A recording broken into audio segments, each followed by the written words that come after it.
Lu tahu nggak? Ternyata banyak banget loh hantu yang serem-serem dari Afrika, guys. Tapi dari semua itu udah gua pilihin 4 hantu terseram dari Afrika. Lu tahu apalagi yang ini nih ya? Oke, tapi kita mulai dulu dari hantu yang paling biasa aja dari antara keempat ini, yaitu Tokoloshe. Hantu Tokoloshe ini tuh udah dipercaya sejak tahun 1933 di Afrika dan dipercaya di suku Zulu, Xhosa, dan juga Sotho. Hantu Tokoloshe ini tuh bener-bener dipercaya banget guys di Afrika. Sampai-sampai nih ya, pernah nih Anda anak kecil umur 9 tahun diselay sama omnya sendiri karena dikira kalau anak itu adalah Tokoloshe. Cuma karena anak kecil ini itu sifatnya suka nyuri makanan, terus lama-lama kelamaan dia tuh punya sifat sadis dan tingginya tuh 1 meter. Mirip sama sifat dan bentuknya Tokoloshe. Tokoloshe ini punya 2 bentuk guys. Yang pertama, dia ini sering dilihat kayak gini nih. Bentukannya tuh kayak goblin guys. Pendek, berambut, kupingnya panjang, punya ekor, dan tingginya itu sekitar 1 meter. Tapi dia juga bisa berubah jadi manusia biasa gitu. Kayak anak kecil yang tingginya 1 meteran. Nah, sifatnya Tokoloshe ini tuh dimulai dari yang biasa aja nih guys ya. Dia itu mulai dari kayak nyuri-nyuri makanan, bikin-bikin onar sedikit, sampai akhirnya bisa ngebuat orang ini jadi mimpi buruk, terus niban orang yang lagi tidur sampai sesak napas, terus dicetek dan metong.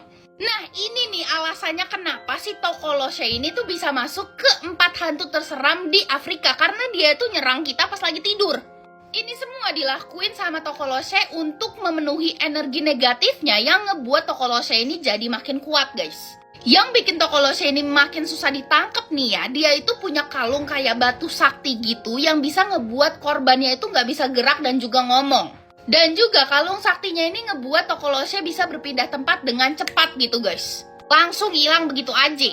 Nih ya guys, seserem itu coy bentukannya Tokoloshe, gila. Dan ini adalah gambaran batu yang dimiliki oleh Tokoloshe dijadiin kalung gitu guys. Terus juga orang Afrika percaya kalau di dahinya Tokoloshe itu kayak ada lubang yang ditanemin paku gitu. Gua nggak ngerti itu untuk apa, tapi bikin tambah serem nih. Tapi lu tau nggak, seserem ini Tokoloshe ternyata nangkalnya dia itu cuma gampang banget. Simple banget guys, orang Afrika tuh cuma tinggal nyari batu bata dan ninggiin kasur dia sampai setinggi 1 meter lebih guys. Biar si Tokoloshe ini nggak bisa naik ke kasurnya karena tinggi dia cuma 1 meter dan nggak bisa nge-slay orang itu. Coba kayak begitu doang coy nangkalnya, gila. Nah, gue tahu pasti kalian tuh pertama kali kan denger yang namanya Tokoloshe. Tapi Tokoloshe itu beneran dipercaya banget guys. Sampai ada orang nulis skripsi nih yang judulnya, seriusan gue nggak bakal bohong kalau Tokoloshe itu beneran ada. Sampai-sampai juga ada film yang judulnya The Tokoloshe guys, yang keluar tahun 2018. Where she goes, it follows. Serem. Kebayangkan lu ya seberapa seremnya si Tokoloshe nih ya, sampai dibuatin skripsi dan juga ada filmnya. Nah, bisa bayangin gak lu seserem apa Adze, Sasana Bansam, dan juga Popo Bawa? Nanti gue ceritain, tenang aja. Serius, gue baru tahu coy kalau hantu Afrika itu segila ini ternyata. Kalian komen aja ya, gue ceritain yang mana duluan nih. Komen terbanyak, nanti gue turutin.